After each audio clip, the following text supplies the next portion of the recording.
Hai semua teman-teman dimanapun berada, perkenalkan saya Eri Trisna, saya adalah seorang peserta dari kegiatan event yang diadakan oleh Well dan Skill, yaitu tentang hipnosis dan neurolinguistik program for teaching. Nah, di sesi ini, di video ini saya akan mencoba berbagi bagaimana penerapan NLP di sekolah.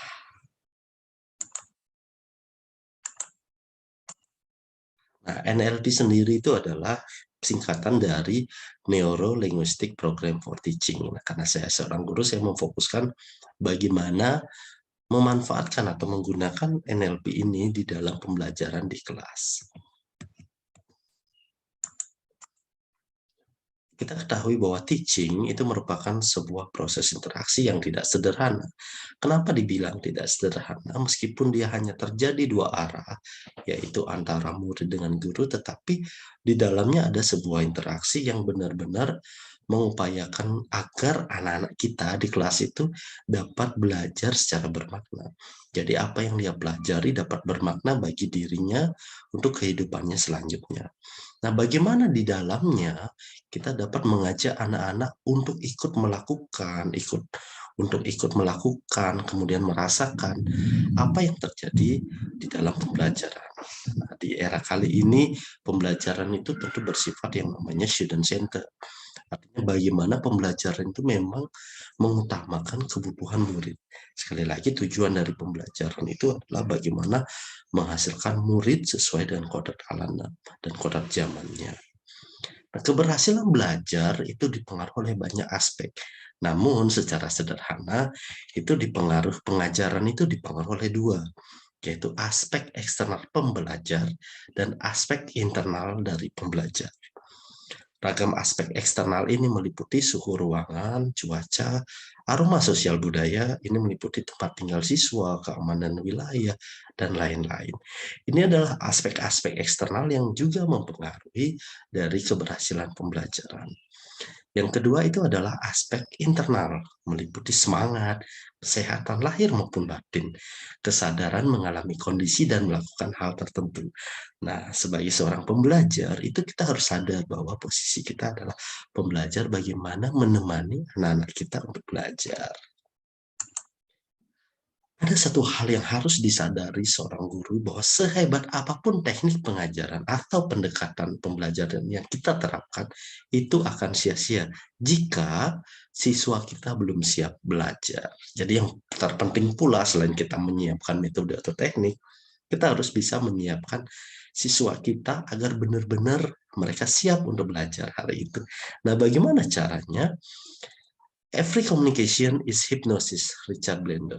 Ini mengatakan bahwa setiap komunikasi itu adalah hipnosis. Jadi bagaimana kita atau seorang guru itu membangun sebuah komunikasi agar anak-anak kita dapat memahami, dapat menjiwai, dan dapat memahami apa yang kita berikan.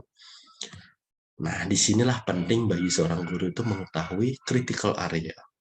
Jadi di dalam otak itu ada yang namanya critical area. Ini adalah batas dari pikiran sadar dengan bawah sadar, antara short term memory dengan long term memory.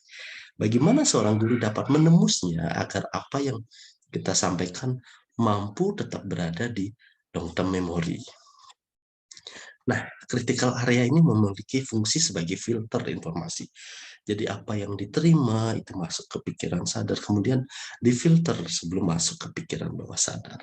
Nah, critical area ini merupakan sistem pelindung diri dari polusi informasi. Seperti sekarang banyaknya informasi-informasi yang hoax, itu bagaimana menggunakan critical area ini sebagai sebuah filter. Kemudian critical area ini adalah pembatas antara pikiran sadar dan pikiran bawah sadar.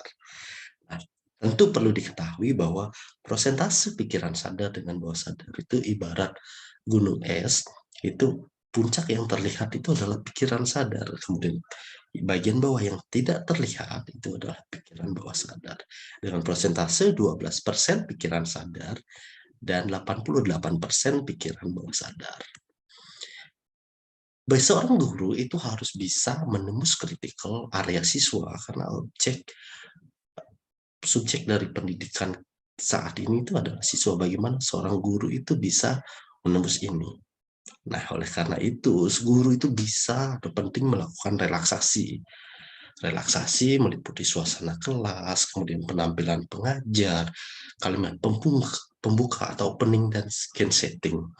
Nah, suasana kelas ini bagaimana kelas itu dalam kondisi yang bersih, nyaman. Bayangkan kalau kita mengajar kondisi kelas kotor, riuh, tentu tubuh tidak akan merasa rileks, tidak akan merasa sangat nyaman. Penampilan pengajar juga penting. Bagaimana guru berpenampilan sopan. Tidak harus berpakaian bagus ya, tetapi rapi, enak dipandang. Kemudian pemilihan warnanya. Nah, kalimat-kalimat pembuka ini bagaimana menghadirkan kalimat pembuka, mengapa belajar hal ini penting. Seperti itu. Jadi guru mengawali, kalau kita kenal sebagai sebuah persepsi, untuk mengawali pembelajaran atau menghantarkan dari awal sampai ke tujuan materi. Nah, ada pula main fokus dan alpha state, ini adalah gelombang otak. Gelombang otak manusia itu ada gamma, beta, alpha, theta, dan delta. Ini adalah penting juga bagi seorang guru. Ini bisa dibangun atau dilakukan dengan membangun komunikasi. Dan yang terpenting pula, jika guru bisa mampu, itu adalah melakukan komunikasi bawah sadar atau proses sugesti sebagai transfer of knowledge. Bagaimana melakukan komunikasi bawah sadar? Itu adalah guru diharapkan mampu melakukan relaksasi. Jadi ketika anak-anak merasa rileks, merasa nyaman, mereka akan mudah untuk sugesti secara positif. Nah, proses sugesti itu bukan berarti kita dapat memberikan sugesti yang dapat diterima seluruhnya, tetapi sugesti itu bisa dilakukan jika dalam anak-anak dalam kondisi fokus, kemudian dalam kondisi sangat senang. Nah, itu adalah bagaimana membangun komunikasi bawah sadar. Hal terpenting menjadi simpulannya adalah keberhasilan komunikasi yang efektif terletak sejauh mana keberhasilan Anda melakukan patching. Patching itu sendiri adalah bagaimana guru melakukan atau mensejajarkan posisinya dengan anak. Misal bagaimana guru melakukan tanya jawab sehingga anak benar-benar merasa nyaman, merasa dekat, merasa paham terhadap kondisi yang ada di pembelajaran saat itu. Sebagai contoh bagaimana melakukan pacing, misalnya dengan menanyakan suatu tempat yang kira-kira anak mengetahuinya. Nah, anak bisa merasa terlibat di dalam komunikasi itu. Misalnya adalah bagi anak-anak, bagaimana cuaca hari ini? Wah, sangat cerah Pak Guru. Wah, berawan Pak Guru. Wah, hujan Pak Guru. Nah, kalau hujan, mengapa bisa terjadi hujan? Nah, itu adalah bagaimana mensejajarkan agar posisi kita terhadap anak itu sejajar. Kalau itu sudah terjadi, yakinlah bahwa apa yang teman-teman berikan di kelas itu akan berhasil. Nah, itu saja dari saya.